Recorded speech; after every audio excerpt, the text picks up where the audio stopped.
لله رب العالمين والصلاة والسلام على سيد الأنبياء والمرسلين أما بعد فأعوذ بالله من الشيطان الرجيم بسم الله الرحمن الرحيم يا أيها الذين آمنوا اتقوا الله ولتنظر نفس ما قدمت لغد واتقوا الله إن الله خبير بما تعملون آمنت بالله صدق الله العظيم إن الله وملائكته يصلون على النبي يا أيها الذين آمنوا صلوا عليه وسلموا تسليما الصلاة والسلام عليك يا رسول الله الصلاة والسلام عليك يا حبيب الله الصلاة والسلام عليك يا نبي الله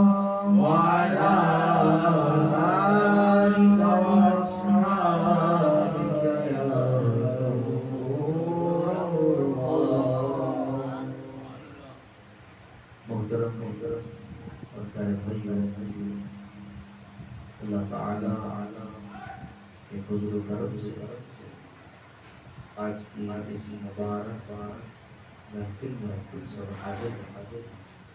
اللہ تعالی ہم سب کی حاضری اپنی بارگاہ میں قبول و منظور فرمائے اللہ تعالی اس محفل پاک کی برکت سے اس گھر میں اپنی رحمت برکت کو نازل فرمائے اس جائز مقصد کے لیے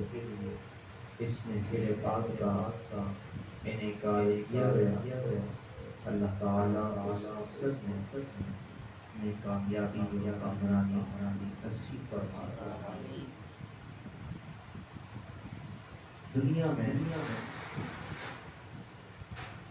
اللہ تعالیٰ کی مخلوق میں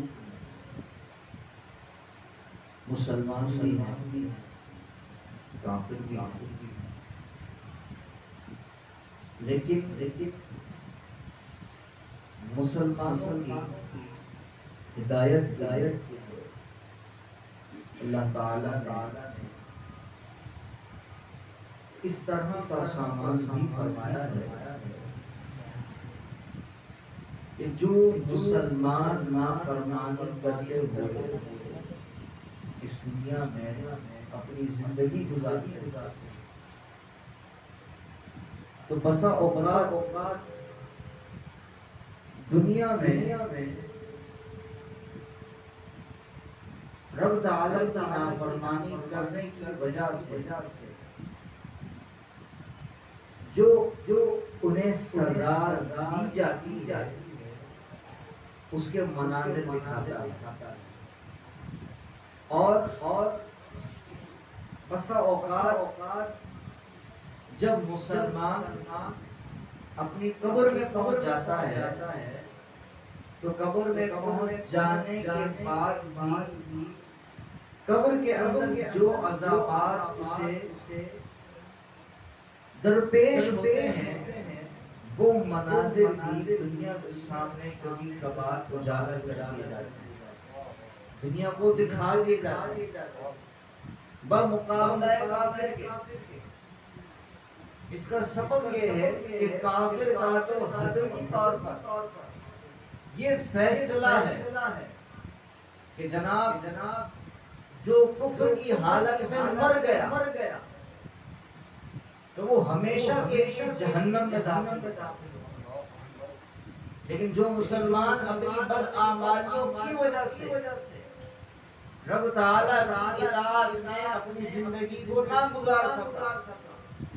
تو بقیہ مسلمانوں کی ہدایت کے لیے ان عذابات کو دکھایا جاتا ہے تاکہ لوگ اس سے نصیحت حاصل کریں۔ تو اللہ تعالی مسلمانوں کی ہدایت کے لیے اس طرح کے معاملات لوگوں کو دکھاتا ہے۔ انہی عذابات کی جھلکیوں میں حضرت سیدنا فضیل بن عیاض رحمہ اللہ تعالی علیہ کے شاگرد کا بھی واقعہ ہے کہ آپ رحمۃ اللہ تعالی علیہ اپنے ایک شاگرد کے انتقال کے بعد اس کے پاس تشریف لے جاتے ہیں اور اس کے پاس سورہ یاسین کی تلاوت فرمانا شروع کر دیتے ہیں، کیونکہ جب اس کے انتقال کا وقت تھا، وقت نزا تھا، سورہ یاسین کی تلاوت کی جا رہی تو حضرت سیدنا فضیل بن عیاض رحمہ اللہ تعالی علیہ کو وہ شاگرد سورہ یاسین کی تلاوت کرنے سے روک دیتا کہ آپ سورہ یاسین کی تلاوت نہ کریں۔ چنانچہ آپ رحمۃ اللہ تعالی علیہ سورہ یاسین کی تلاوت کو ترک فرما کر، موقوف فرما کر اسے کلمہ طیبہ پڑھنے کی تلقین کرتے۔ اب جب کلمہ طیبہ پڑھنے کی تلقین کرتے ہیں تو چاہیے تھا کہ کلمہ طیبہ پڑھنے کی تلقین کی گئی، وقت نزا ہے، روح نکلنے والی ہے، لیکن وہ کلمہ طیبہ نہیں پڑھتا بلکہ کہتا ہے کہ میں اس کلمے سے بیزار ہوں، اور یہ جملہ کہتے ہوئے اس کی روح قبض ہو جاتی۔ اب یہ ایسا صدمہ تھا کہ حضرت سیدنا فضیل بن عیاض رحمہ اللہ تعالی علیہ کو اس کی وجہ سے سخت رنج پہنچا اور آپ 40 دن اپنے گھر میں موجود کیونکہ وہ شاگرد تمام شاگردوں میں جداگانہ مقام رکھتا تھا، تمام شاگردوں میں بڑے مرتبے والا تھا۔ چنانچہ آپ اس بات سے زیادہ رنجیدہ تھے، میرا ایسا مقبول شاگرد تھا لیکن اس کا خاتمہ برا کیسے ہو گیا، اس سے کلمہ طیبہ پڑھنا کیوں نصیب نہ ہوا۔ چنانچہ 40 دن کے بعد آپ کو دکھایا جاتا ہے خواب کے اندر کہ فرشتے اس شخص کو، اس شاگرد کو گھسیٹ کر جہنم میں داخل کر رہے ہیں۔ تو آپ اس سے گفتگو فرماتے ہیں کہ اے میرے شاگرد، تیرا خاتمہ برا کیوں ہوا؟ تیرے شاگردوں میں،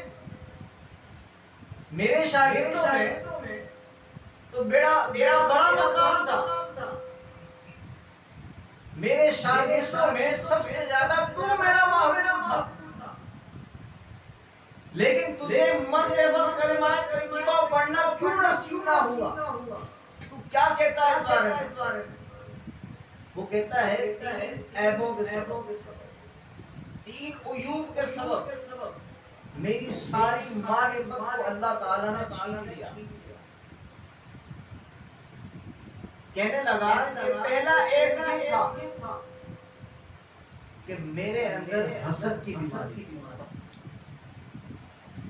اور دوسرا عیب میرے اندر یہ تھا کہ میں چغل خوری کرتا اور تیسرا عیب میرے اندر یہ تھا کہ سال میں ایک مرتبہ طبیب کے ڈاکٹر کے مشورے پر میں شراب کا ایک گلاس پیا۔ ان تین عیوب کی وجہ سے وہ شاگرد جو سارے شاگردوں میں بڑا مقام رکھتا تھا، بڑا مرتبہ رکھتا تھا، لیکن جب اس کے انتقال کا وقت آیا تو اس کا علم اسے کام نہ آیا، کیونکہ اس کا علم اسے بچا نہ سکا ان تین عیوب کی وجہ سے۔ کیونکہ حدیث مبارکہ میں فرمایا گیا کہ حسد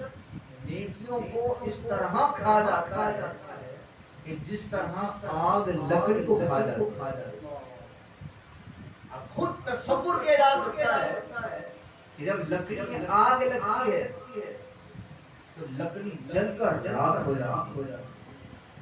تو اسی طرح جب حسد کی آگ نیکیوں میں لگتی ہے تو نیکیاں کو بالکل جلا کر راکھ نیکیاں بالکل ختم ہو جاتی ہیں۔ اس لیے ہمیں اپنے آپ کو حسد سے بچانا چاہیے، کیونکہ جب کسی کے اندر حسد پیدا ہو جاتا ہے تو سامنے والا شخص سونے کا بن کر بھی آ جائے تو ہمیں پھر بھی وہ کوئلہ لگ رہا ہے، کیونکہ حسد ایسی آگ ہے کہ جو ہمیشہ انسان کو جلاتی رہتی ہے۔ کسی کو خوبصورت آواز سے اللہ نے نوازا، اس سے حسد ہو جاتا ہے، جناب اس کا گلا خراب ہو جائے، اس کی آواز خراب ہو جائے، یہ اچھا نہ پڑھ سکے، اچھا نہ بول سکے۔ اگر کسی کو اللہ تعالیٰ نے مال سے نوازا تو اس کے بارے میں دل میں حسد پیدا ہو جاتا ہے، اس کا مال تباہ و برباد ہو جائے، اس کی آل اولاد تباہ و برباد ہو جائے، اس کا گھر بار جل کر راکھ ہو جائے۔ اس طرح حسد کرنے والا اپنے حسد کی آگ کو باہر نکالتا رہتا ہے۔ چاہیے تو یہ تھا، احادیث طیبہ میں رستہ بھی بتایا گیا کہ اگر کسی نے نعمت کو دیکھا تو یہ دو معاملات سے گزر سکتا ہے، ایک یہ کہ اس کے بارے میں حسد کرے اور یہ خواہش کرے کہ اس سے یہ نعمت چھین کر میرے پاس آ جائے، یہ حسد ہے۔ اور اگر اس کی نعمت دیکھی تو یہ دعا کرے کاش یہ نعمت میرے پاس ہی، یہ رشک ہے، یہ کر سکتا ہے، حسد نہیں کر سکتا۔ حسد کرے گا تو برباد ہو جائے گا، اور جب انسان حسد کی آگ میں جھلس جاتا ہے تو پھر وہ چغل خوری نہیں کرتا۔ چغل خوری کا مطلب یہ ہے کہ دو مسلمانوں کو لڑوانے کے لیے جو بات کی جاتی ہے وہ چغل خوری ہوتی ہے۔ تو حسد کرنے والا لگائی بجھائی بھی لگا رہتا ہے۔ ہمارے گھر میں بھی یہ معاملات ہوتے ہیں، لیکن چغل خوری جو کرنے والا ہے، حدیث مبارکہ میں فرمایا گیا کہ وہ قیامت کے دن کتے کی شکل میں اٹھایا جائے گا۔ دفن تو انسان کی صورت میں ہوگا، لیکن جب وہ اٹھایا جائے گا تو کتے کی شکل میں اٹھایا جائے گا۔ اور شراب کی نوست سے کون نہ واقف؟ وہ شخص ڈاکٹر کے مشورے پر سال میں ایک دفعہ شراب کا ایک گلاس پیا کرتا تھا تو اللہ تعالیٰ نے اس کا سارا مقام مرتبہ ضائع فرمایا۔ اور آج شراب کے ساتھ ساتھ ہمارا معاشرہ نشے کی لپیٹ میں بہت زیادہ ہے۔ جہاں دیکھیں نوجوان نشے کر رہے ہیں، پہلے سادی سگریٹ پیتے، پھر آہستہ آہستہ کسی کو دیکھا جناب سگریٹ بھر رہا ہے تو دل میں خواہش آئی کہ جناب اس کا بھی ذائقہ لینا چاہیے، تو صرف ایک کش لگایا تھا، اس کا ایسا ذائقہ آیا، ایسا لطف آیا کہ پھر بربادی کے زینے طے کرتا گیا، اور پھر حالت وہ پہنچ جاتی ہے کہ گھر والے بھی گھر سے نکال دیتے ہیں، گھر والے بھی دھتکار دیتے ہیں، اور روڈوں پہ حالات آپ کے سامنے، تو ہمیں پہلے ہی اپنے آپ کو بچانا چاہیے۔ اگر کوئی ہمارا عزیز، ہمارا کوئی دوست ایسی لت میں ہمیں پڑتا ہوا نظر آئے تو اسے روکنا چاہیے۔ جناب ابھی سمجھ جاؤ، اگر ابھی سمجھ جاؤ تو بچنا آسان ہو جائے گا، لیکن اس حد میں آگے بڑھ گئے تو پھر بچنا دشوار ہو جائے گا۔ اللہ تعالی ہم سب کو